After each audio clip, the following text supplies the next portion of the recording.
wabarakatuh. Selamat pagi anak-anak.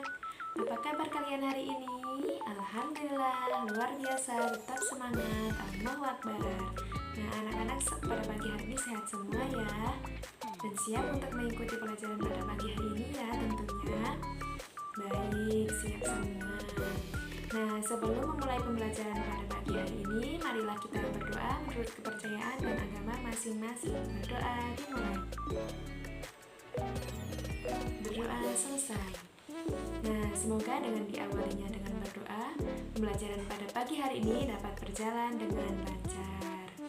Baik, sebelum memulai pada materi, alangkah baiknya untuk menumbuhkan rasa nasionalisme kita bernyanyi terlebih dahulu. Kita akan menyanyikan lagu wajib nasional Bagimu Negeri. Nah, anak-anak sudah semangat ya pada pagi hari ini? Sudah, alhamdulillah. Nah, sekarang coba tengok kanan dan kiri kalian. Apakah ada yang tidak berangkat pada pagi hari ini? Berangkat semua, alhamdulillah. Nah, sekarang kita langsung saja ke materi pada pagi hari ini. Nah, kita akan belajar tentang mata pelajaran, ya betul, IPAS, Ilmu Pengetahuan Alam dan Sosial. Nah, pada pagi hari ini kita akan belajar bab 3, yaitu mengenai tentang hidup bersama alam. Nah, sebelumnya kita telah mempelajari tentang topik A, yaitu para penghuni alam. Ada apa saja? Betul, ada manusia, hewan, tumbuhan, dan lain-lain. Nah, pada kali ini kita akan membahas tentang setiap komponen memiliki peran. Nah, sebelum ke materi, Ibu ingin bertanya, apakah ada yang masih ingat apa itu ekosistem? Ayo, siapa yang tahu? Ya, betul. Ekosistem adalah sebuah timbal balik antara makhluk hidup dan lingkungannya. Betul sekali. Nah, ada yang tahu apa itu komponen biotik dan abiotik? Betul sekali. Anak-anak sudah pintar ya. Ya, biotik adalah komponen makhluk hidup ya, komponen lingkungan yang hidup.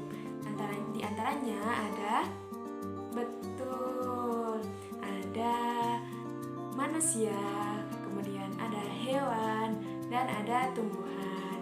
Selanjutnya, komponen abiotik. Apa itu komponen abiotik? Betul sekali, komponen abiotik adalah komponen penyusun lingkungan yang tak hidup. Contohnya ada udara, kemudian ada tanah, dan ada sinar matahari, dan lainnya. Nah, untuk mengetahui lebih jauh tentang komponen biotik dan abiotik, kita simak video berikut ini.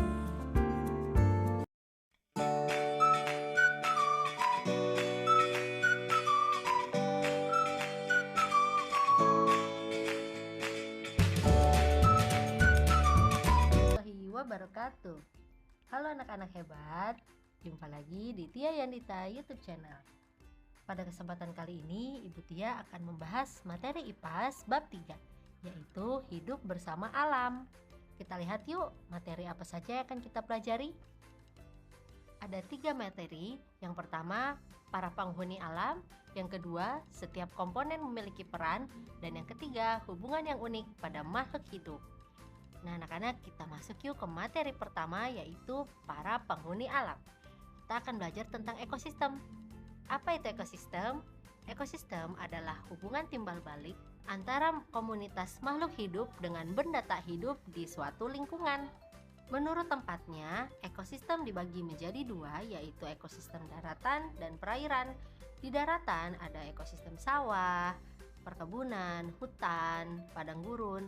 Dan untuk ekosistem perairan, ada perairan air payau, air asin, dan air tawar.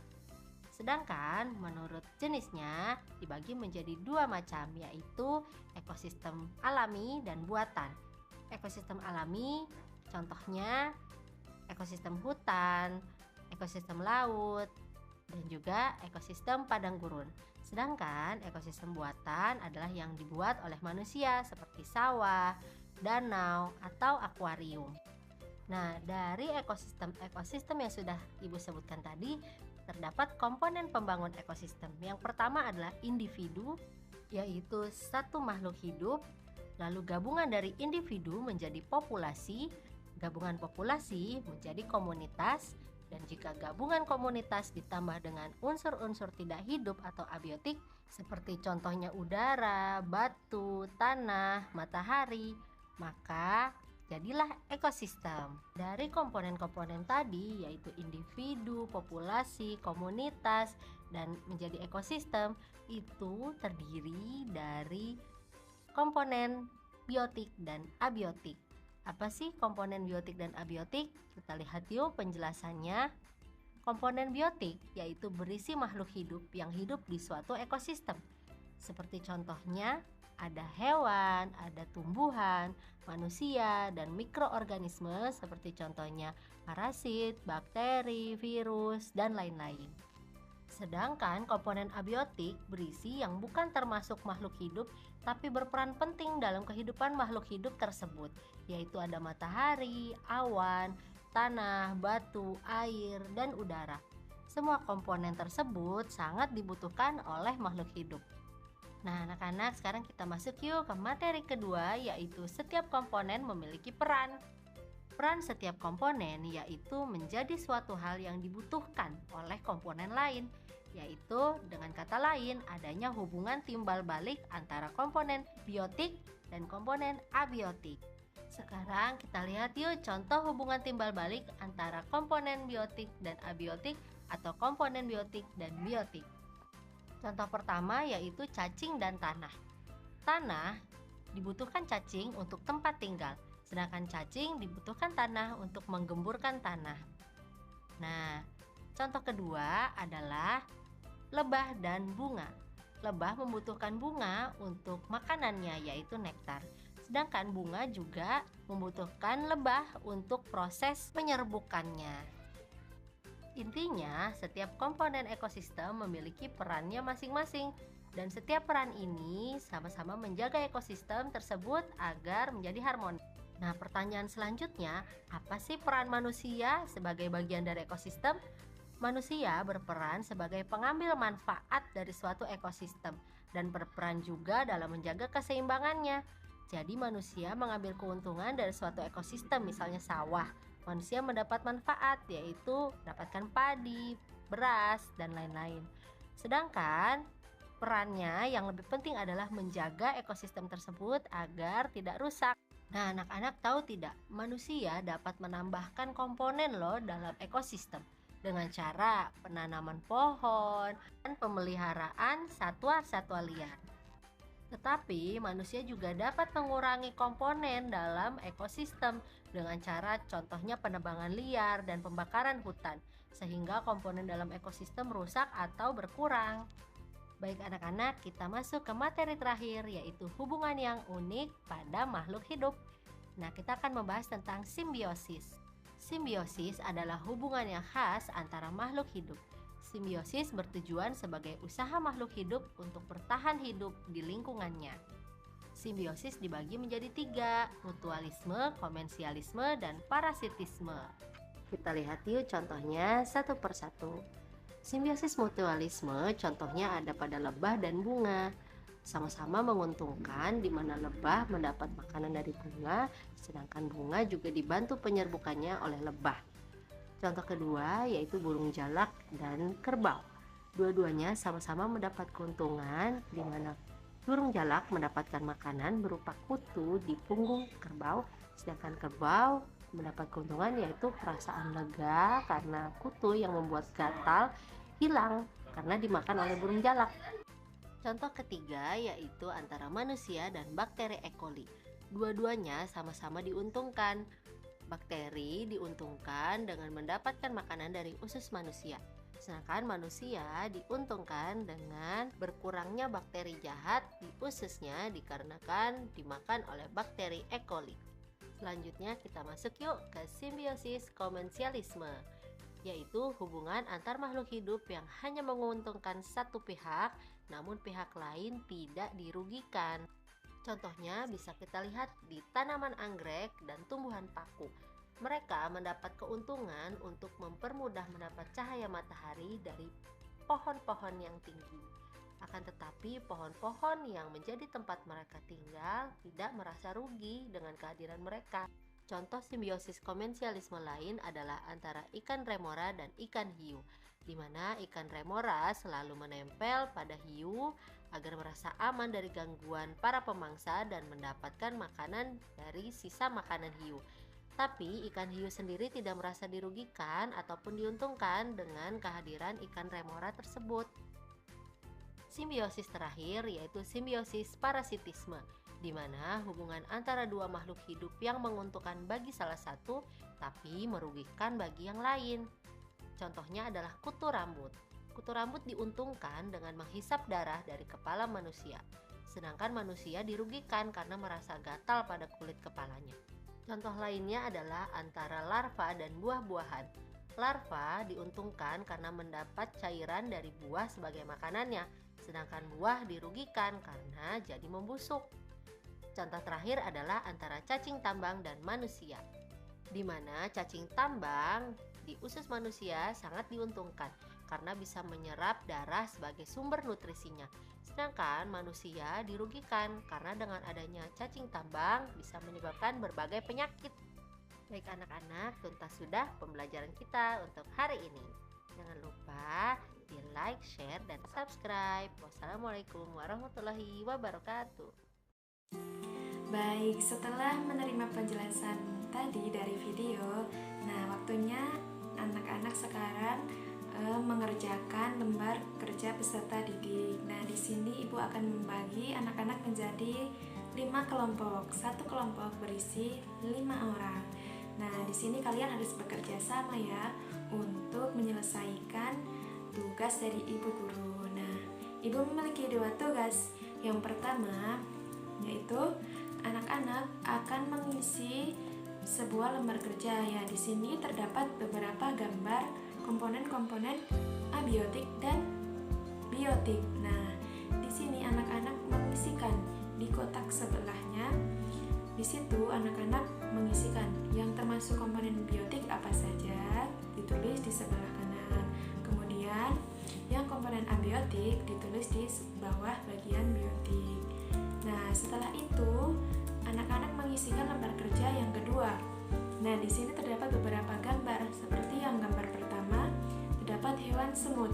Nah, semut itu merupakan komponen biotik atau abiotik. Nah, anak-anak nanti mencentang. Jika semut merupakan komponen abiotik, maka centanglah abiotik. Jika semut merupakan komponen biotik, maka anak-anak centang biotik.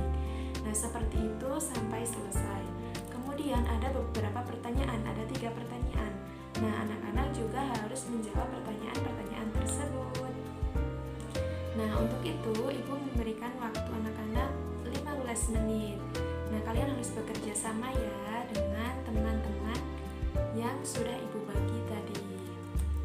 Nah, setelah itu kalian akan mempresentasikan hasil kerja kalian ke depan kelas. Baik, untuk kelompok 1 silahkan maju ke depan. Nah, ya, kita akan membahas LKPD yang pertama. Ya, yang pertama, komponen biotik ada apa saja? Tolong sebutkan.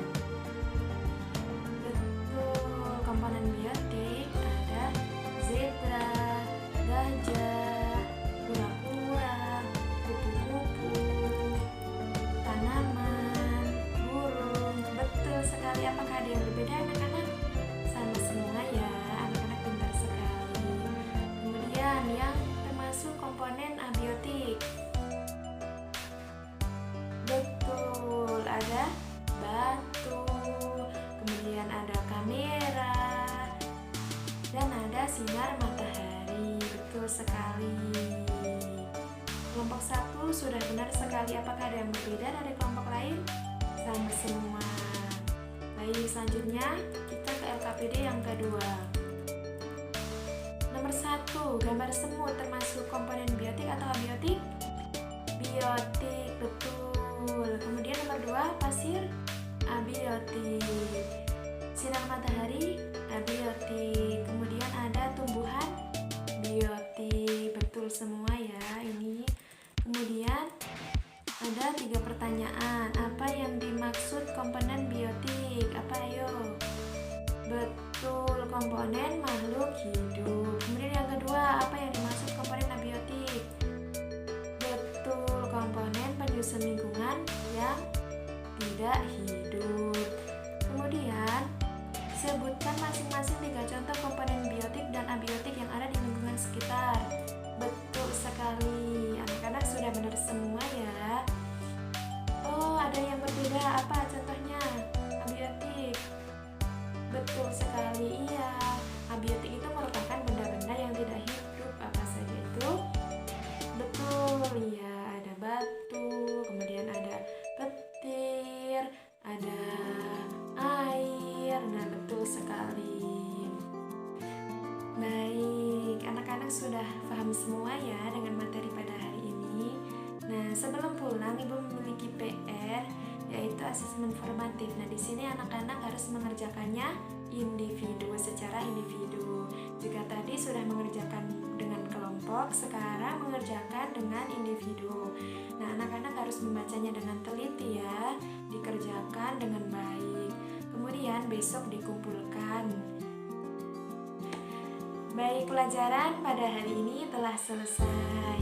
Nah, sebelum istirahat, kita menyimpulkan bersama-sama ya apa saja yang kita pelajari pada pagi hari ini.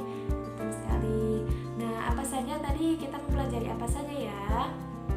Betul, ada komponen biotik dan abiotik. Komponen biotik adalah komponen makhluk hidup. Contohnya ada betul manusia, tumbuhan, dan hewan. Kemudian ada komponen abiotik. Ya, komponen abiotik itu adalah komponen penyusun lingkungan yang tidak hidup. Contohnya ada tanah, matahari, air. Betul sekali.